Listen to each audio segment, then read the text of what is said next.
우리가 마음에 쓰는 성경을 매일 조금씩 읽어가고 있는데 어제까지 시편이 끝나고 오늘 이제 잠언이 시작되게 되었습니다.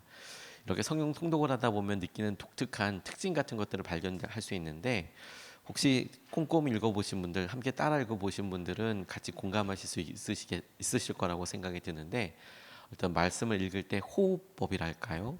말씀의 글씨, 어투 같은 것이 성경이 바뀔 때마다 확 바뀝니다.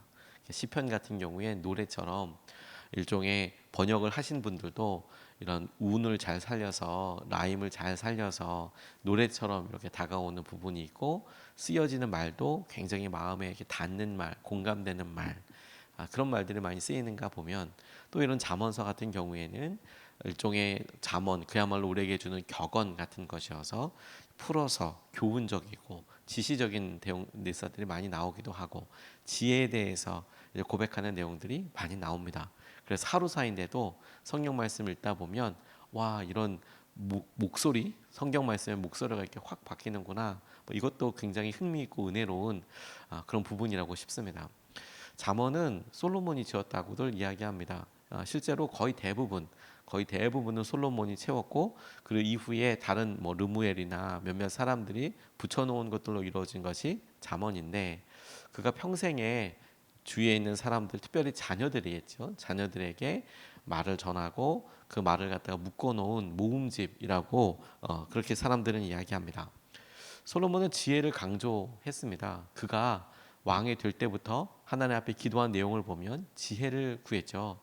그리고 솔로몬 자신이 지혜가 무엇인가, 지혜로운 사람이 어떤 사람인가를 나타내 주는 일종의 증인이자 증거이기도 합니다. 지혜를 본인이 구하기도 했고 그가 지혜로운 재판이나 지혜로운 여러 행동들을 통해서 사람들이 지혜라고 할 때 대표적인 사람 누구? 솔로몬 이렇게 생각할 정도로 지혜의 왕으로 유명한 사람이며 이 잠언의 저자라고도 말씀드렸습니다. 그 솔로몬이 우리에게 오늘 본문 말씀 중에서 여러 사람들에게 소중한 사람이 되는 법, 귀중한 사람이 되는 법에 대해서 알려준다고 싶어요. 제가 이게 말씀을 미리 읽고 밑줄 치고 묵상하는 과정 가운데 오늘 읽어야 될 분량에서 주목하게 된 것이 바로 그것입니다. 제가 어느 곳에 가든지 소중한 사람이 될 수 있으면 참 좋겠다. 그리고 여러분들은 어떠십니까? 여러분들 자녀와 여러분들이 어느 곳에 가든지 소중하고 귀중한 사람이 되면 참 좋겠다. 이것은 우리가 역할과 어떤 일을 할 수 있는 우리의 능력과는 조금 다른 문제인 것 같습니다. 어디서든지 소중하고 어디서든지 귀중한 사람이 된다면 주목받는 사람이 되는 것이 목표가 아니고 소중하게 다뤄주고 귀중한 사람으로 이렇게 되어진다면 그러면 너무 좋겠다는 생각을 저는 참 해보게 됐어요.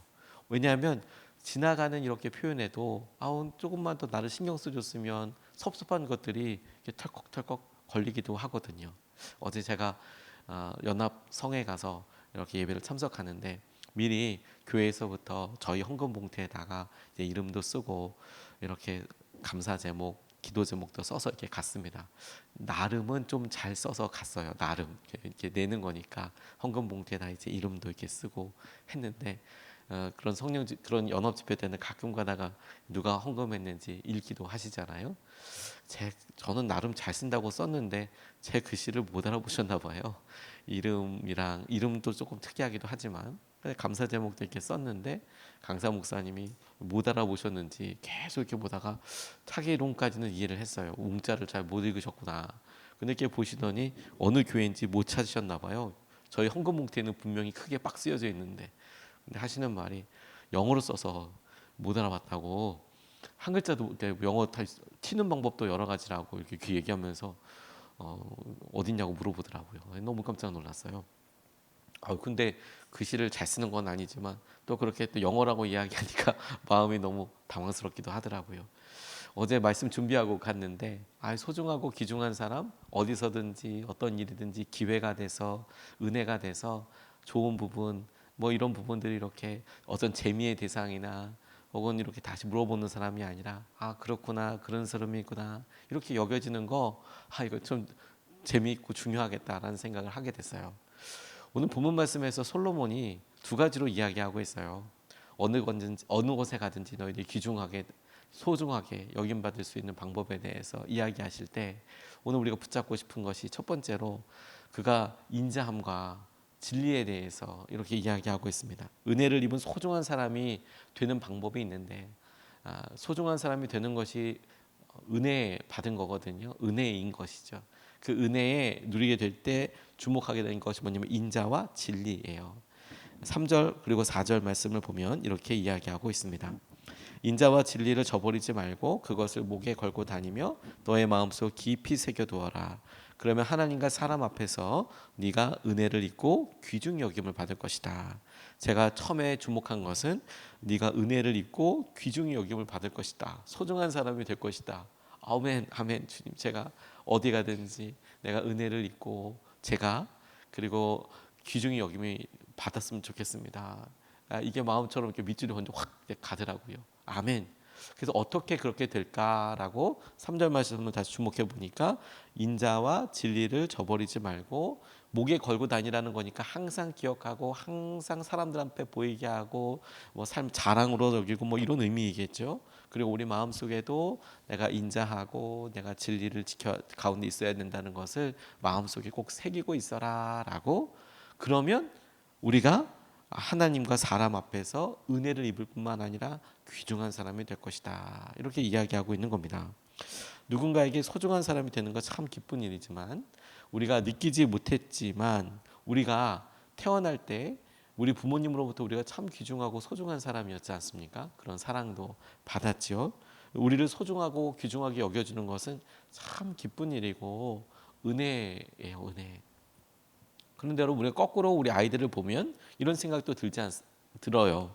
혈연 관계뿐만 아니라 우리가 어떤 사람에게 소중한 사람이 된다는 것이 큰 기쁨과 큰 기대이죠. 우리 아이들이 어느 순간에 우리에게 큰 소중한 사람인데 어느 날 아이들이 조금씩 자라고 나면 어렸을 때 부모인 나 능력도 또 자랑할 것도 많아 보이지 않지만 이런 나를 아빠라고 부르고 엄마라고 부르며 한없는 기대와 의지를 하게 될 때 혹은 배우자가 서로 내 모습 어디가 좋다고 인정해주고 지지해주고 배려해주는 것을 볼 때 내가 귀중한 사람이 됐다는 것이 우리를 참 많이 우리의 삶을 고양시켜주고 우리의 삶을 업시켜주고 행복하게 해주는 그런 은혜가 있다고 싶어요. 어디 가서든지 사랑받는 사람, 존중받는 사람이 되면 참 좋겠다고 싶은데 비밀이 인자와 진리에 있다고 하는 거예요. 그 인자란 말이 이런 말 자체가 인자라 하다는 말은 마음이 어질고 그리고 자애롭다라는 뜻이죠. 마음이 어질고 사람들에 대해서 마음이 어질고 자애롭다. 우리가 이렇게 봤을 때 저 사람 참 사랑이 많고 저 사람 참 어질고 말을 해도 참 배려가 넘치고 그래서 저 사람이 있으면 분위기가 참 좋아지고 무슨 일인지 이렇게 있으면 또 그 원인과 상황 중에서 꼭 안 되는 거 불편한 거 기분 나빴던 거 막 그 발본 세권에서 계속 말하고 다니고 본인 말 시원할 때까지 다 얘기해야만 하는 그런 사람이 아니라 마음이 어질고 그럴 수 있지 뭐. 그리고 내가 넉넉히 받아줄 수 있고 그리고 그런 일에 대해서 내가 하나님께서 하신 여러 일들에 있어서 잊지 않고 사람들을 대하는 일종의 태도이고 마음의 중심이지 않습니까? 이런 사람들은 정말 주위에 있으면 마음도 편해지고 말도 편해지고 함께 있을 때 시간이 참 기쁨이 되죠. 그런데 그렇게 말을 할 때 가만 생각해 보게 됐어요. 그렇게 받아들이고 이야기 들어주는 사람들 중에서 성품이 너무 좋아서 원래 그런 분들이 계시잖아요. 그 성품 자체도 너무 참 귀한 믿음이다, 귀한 마음이다라고 싶지만 거기에 온전한 인자함, 온전한 은혜로운 사람이 되려면 실력도 너무 중요하겠더라고요. 그 사람이 가지고 있는 열심과 실력이 저 사람의 따뜻한 성품과 함께 될 때 참 기쁘다, 참 놀랍다, 더 귀하다 이런 생각이 들 때가 있더라고요. 인자하게만 되는 것이 아니라 그런 성품 자체도 너무 중요하지만 그 가운데 능력처럼 그 가운데 기준처럼 갖고 오는 것도 중요하다고 싶어요. 그게 진리예요, 진리. 이런 원칙을 지키고 우리가 삶에 이런 탁월한 어떤 규칙들을 가지고 있고 자기가 그것에 대해서 지켜나가고 하나님 말씀과 하나님께서 하시는 것들에 대한 굳은 태도, 그러니까 지키고 순종하겠다라는 굳은 태도, 결연한 의지, 이게 주님께서 보시기에 너무 귀하다라고 말씀하시는 거예요. 이 두 가지가 함께하게 될 때 진정한 힘과 존경을 느낄 수 있다라고 말씀하고 계시는데, 정작 우리의 삶에 경험되고 느끼는 것은 이 둘 사이의 균형을 잘 유지하는 거라고 싶어요. 우리가 사람들을 받아들이고 은혜롭게 하고 그리고 이해해주고 할 때의 인자함도 참 중요하고, 우리가 규칙을 세워나가고 진리 위에 행동하고 살아가는 것도 너무 중요하고, 근데 실제로 살아가다 보면 이거 두 개가 우리의 삶에서 왔다 갔다 기준이 움직이는 것 같죠. 우리의 갈등과 우리의 생각에, 예를 들어 우리가 아이들을 이렇게 볼 때 받아주고 용서해주고 기다려주고 받아주고 용서하고 기다려주다가 이거 고쳐줘야지, 이거는 훈육이 필요한 거야 라고 생각할 시점을 쭉 찾지 않습니까? 자녀들이 커도 언젠가 좀 얘기해 줘야 될 걸 쭉 찾지 않습니까? 계속 참는 것도 답이 아니고 계속 말을 하는 것도 정답은 아닐 거예요. 중간에 어디에 좀 잘하고 하는 것이 실제 우리가 고민하는, 우리가 갈등하는 우리의 중요한 부분이긴 할 테지만, 완전 처음부터 우리의 결정 중에서 완전한 게 어디 있겠습니까? 균형을 잘 맞춰가면서 준비하며 하루를 가는 것이죠. 그런데 그런 태도와 삶이 우리가 아이들에게뿐만 아니라 모든 사람에게 존중받는, 은혜롭게 소중하게 여김을 받는 사람이 되게 되는 방법이라는 거예요. 그리고요, 제가 주목하게 된 것은 더 놀라운 것이, 그게 사람에게뿐만이 아니라 하나님께도 소중한 사람과 귀중한 사람으로 여김받는다는 거예요. 우리가 다른 사람들에게 인자하고 그리고 진리를 지켜나가는 삶이 그 사람이 옆에 있어서 참 귀하고 참 능력 있고 그 본이 되고 이런 사람으로서 귀중한 사람, 은혜롭게 귀중한 사람이 되는 것뿐만 아니라 하나님께도 그와 같은 일이 된다는 것이 전 참 너무 귀해 보이더라고요. 하나님도 그런 사람을 기뻐하시고 즐거워하시는구나. 오늘 우리가 우리 삶에 솔로몬이 이야기했듯이 인자와 진리를 목에 달아라. 다른 사람들을 보이게 하고 너도 지키고 항상 있게 해라. 그리고 그것을 마음에 두어라. 그래서 하나님께서 하시는 일들에 대하여 인자함에 그리고 진리의 통로가 되어라. 그러면 사람들도 하나님도 너를 귀하게 여길 거다. 너를 귀하게 여길 거다. 설사 사람들이 아유 왜 저럴까, 참 사람이 너무 착해, 이런 이야기를 듣는다고 할지라도 하나님은 넌 참 귀해, 너는 어디에 갔는지 참 귀해, 이런 이야기를 듣고 귀중함을 여김을 타는, 은혜를 입고 귀중함을 여기게 되는 그런 사람이 되게 하실 줄로 믿습니다. 두 번째로 주목하고 싶은 것은, 함께 기도하고 싶은 것은, 하나님께서, 주님께서 우리의 길을 인도하실 뿐만 아니라 곧게 하신다라는 것을 기도하고 싶어요. 5절과 6절 말씀을 보면 이렇게 이야기합니다. 너희 마음을 다하여 주님을 의뢰하고 너의 명철을 의지하지 말아라. 네가 하는 모든 일에서 주님을 인정하여라. 그러면 주님께서 네가 가는 길을 곧게 하실 것이다고 이야기하고 있습니다. 주위의 사람들에게, 하나님과 사람들에게 은혜를 받으며 귀중한 사람이 되게 하는 것은 인자와 진리를 가지고 사는 거야. 그러면서 또 하나 말씀하시면서 인자와 진리, 하지만 우리 마음속에 있는 명철, 지혜가 혹 있거든 그거 의지하지 말아라. 하나님을 의지해라. 그리고 하나님을 인정해라 라고 이야기하는 그 인정은, 하나님께서 우리와 함께 하시고 이 일에 주님께서 개입하시고 이 일을 주장하실 뿐만 아니라 이 일의 모든 것을 처음과 끝을 결정하실 수 있는 분이라는 것을 우리가 떠올리는 것, 그러니까 주님이 이 자리에 함께 하시고 이 일에도 함께 하고 계신다는 것을 떠올리고 계속해서 잊지 않는 것, 인정하는 것이거든요. 그런데 인정한다고 해서 무시 안 하는 건 아니더라고요. 언제나 함께 있어도 여러분, 우리의 마음의 태도가 주님께서 함께 하시고 하는 것에 대해서 대부분 사람들이 알고 심지어 말로도 이야기합니다. 근데 거기에 한 가지 더 중요한 마음의 태도가 있어요. 무시와 관련되는 것으로 오늘 성경 말씀은 의뢰라는 표현을 씁니다. 어느 곳에 있든지 무슨 일을 하든지 하나님 함께 하심을 네가 인정해. 예, 주님 인정해요. 그런데 그분을 의지하기도 해. 의뢰하기도 해. 의뢰하기도 해. 그거 중요하지 않습니까? 그냥 주님께서 계셔, 함께 하셔. 많은 우리가 믿음 생활을 할 때 우리가 실제로 갈등하고 우리의 삶의 직접적인 영역과 중심이 되는 부분이 무엇이냐면, 주님이 함께 하신다 인정하고 내가 주님을 믿고 따르고 그거에 대해서는 마음속으로 이렇게 하지만 실제로 우리의 삶과 결정과 과정이 주님을 의뢰하며 주님을 의지하며 그러니까 믿고 신뢰하며 그렇게 삶의 결정과 하루하루를 가고 있는가, 이건 정말 중요한 일이라고 싶어요. 그러면 주님께서 우리의 삶을 곧게 하신대요. 곧게. 제가 이 말씀 부분을 이렇게 읽다 보니 이 곧게 하시다라는 표현에 표시를 해두고 인도하신다라는 표현과 똑같다라고 설명되어 있더라고요. 곧게 하신다. 하나님이 그런 하나님 명철 우리 스스로의 명철을 의지하지 않고 하나님을 의뢰하며 그리고 하나님을 인정하는 사람들의 길을 곧게 하실 것이다. 그래, 두 번째 뜻이 인도하실 것이다. 이렇게 나와 있는데 저는 첫 번째 곧게 하실 것이다가 더 마음에 확 닿았어요.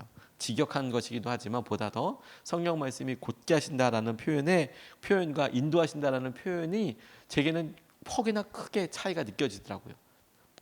큰 차이가 어떤 차이처럼 느껴지냐면 인도하신다라는 느낌은 데리고 어디든지 꼬불꼬불하든지 이렇게 길을 가는 거 아니에요? 산길을 가고 때로는 이렇게 어려운 길을 이렇게 같이 인도해 주신다는 거 아니에요? 그것도 너무 감사하죠. 곧게 하신다는요. 우리 삶이 어그러지고 헝클어지고 업앤다운도 있고 올라가는 길, 내려가는 길, 진창길 이런 길이 많이 있을 텐데 하나님께서 그 길을 곧게 만드신대요. 아예 길을 바꿔버리신대요. 곧게 하실 뿐만 아니라 그 길을 주님께서 인도해 가신대요. 그게 제게 폭이나 되게 감사하더라고요. 저는 그동안 주님 제 길을 인도해 주십시오. 그런데 곧게 해주신다는 표현을 딱 보자마자 그렇군요 주님, 아예 제 길을 바꿔주십시오. 주님 제 길을 곧게 해주셔서 제가 주님과 함께 그 길을 가게 해주십시오. 이런 마음에 기도가 떠올리면서 너무 감사했어요. 가티프레라는 기독교 교회 사이트가 있는데 거기서 어떤 작가가 한 컷으로 그림 만화를 이렇게 그려서 어떤 재미있는 믿음의 표현이나 우리의 상황들을 이렇게 보여주는 그런 한 컷 만화를 본 적이 있어요. 그 한 컷 만화의 묘사가 뭐였냐면 왜 가시밭길로 이렇게 예수님이 막 가시밭길을 이렇게 가시면서 막 가시가 막 찔려 있고 막 옷도 막 찢어져 있고 막 가시밭길을 가시는데 뒤에 이렇게 우리 같은 어떤 청년이 한 명 이렇게 있으면서 아주 난감한 얼굴을 하고 있는 거예요. 그리고 주님께서 뒤에 있는 그 사람한테 어디든 따라온다며 이렇게 이야기하면서 가시밭길을 막 이렇게 가고 있는 한 컷짜리 딱 그런 묘사와 뒤에 그 예수님을 따라가려고 결심했지만 가시밭 한가운데 이렇게 가는 걸 보고 되게 난감해하는 그런 사람의 한 컷짜리 만화를 딱 본 적이 있고 당시에 제 마음을 들킨 것 같아서 뜨악한 적이 있었어요. 어느 곳이든지 가겠다라고 이야기하는데 정작 주님이 인도하시고 가는 길이 가시밭이야. 그러니까 너무 힘들고 어려워 보였다라는 그런 모습을 표현한 것일 텐데 간혹 우리도 주님의 길을 가고 주님과 함께 동행하고 싶어요. 근데 주님과 동행하는 길이 왜 이리 힘들고 어렵나요? 라고 그냥 마음속 깊이 주님 좀 편안해도 좋을 텐데 혹은 고든 길이면 좋을 텐데 이렇게 생각을 할 때가 저만 있었어요. 저만. 여러분들은 어떠실지 모르겠지만 근데 이 솔로몬의 이야기를 이렇게 들으면서 내 명철과 내 판단과 내 지혜를 의지 않고 주님을 의지하며 주님을 의뢰하며 하나님께서 함께 하신다는 것을 인정하며 이렇게 갈 때 주님께서 내 길을 인도하실 뿐만 아니라 주님께서 우리의 길을 곧게 하실 거구나. 곧게 하실 거구나. 그게 우세함에 있었으면 좋겠다. 그리고 우리 자녀들을 위해서도 그렇게 축복기도 하게 되더라고요. 하나님 우리 아이들의 지혜와 상황만 가지고 살지 않고 지혜롭게 해주시지만 하나님을 의뢰하고 어느 곳에 가든지 하나님을 인정하며 살아서 우리 사랑하는 아이들의 길이 곧게 해 주십시오. 하나님께서 이 곧게 해주셔서 이 바른 길로 가게 해주십시오. 길을 만들어 주시고 그 길을 인도하여 주십시오. 그렇게 기도하고 붙잡을 수 있으면 좋겠습니다. 오늘 두 가지 말씀을 나누고 두 가지로 같이 기도하고 싶은데 첫 번째는 뭐냐면 은혜를 입은 소중한 사람이 되게 해달라고 기도하고 싶은데 은혜를 입는 방법이 뭐라고요? 인자와 진리를 목에도 마음에도 두라. 인자, 마음을 어질게 쓰고 자유롭게 대할 뿐만 아니라 우리가 진리, 말씀 위에 서서 이 균형을 잘 맞추면 가라. 그러면 은혜를 받을 뿐만 아니라 소중한 사람이 될 것이다. 하나님과 사람들에게 두 번째 기도는 주님이 우리의 가는 길을 다 인도하시고 곧게 해 주실 거예요. 곧게 인도해 주실 뿐만 아니라 주님 곧은 길로 가게 해 주십시오. 바른 길 가게 해 주십시오. 뭐 험난한 길 안 가겠다는 게 아니라 주님이 인도해 주시는 곧은 길 가게 해 주십시오. 그렇게 붙잡고 기도하고 싶습니다. 두 번 나눠서 좀 같이 기도하겠습니다. 첫 번째 기도 이렇게 기도하면 좋겠습니다. 주님, 지혜롭게 사랑할 때와 규칙을 적용해야 할 때를 분별하게 하여 주십시오. 사랑할 때, 자비로워야 할 때, 그리고 규칙을 적용해야 할 때, 정의를 지키고 하나님의 말씀대로 순종하고 기준을 정해야 될 때 잘 분별하게 해 주십시오. 늘 우리의 숙제이면서 간절한 기도 제목이기도 하지만 그래서 더 기도해야 된다고 싶어요. 이걸 잘 분별하게 하시고 하나님과 사람들에게 은혜의 통로가 되게 해 주십시오. 사랑과 주님 규칙을 잘 지켜야 될 때를 분별하고 하나님과 사람들에게 은혜의 통로가 되게 해 주십시오. 우리가 첫 번째로 같이 함께 기도하시겠습니다.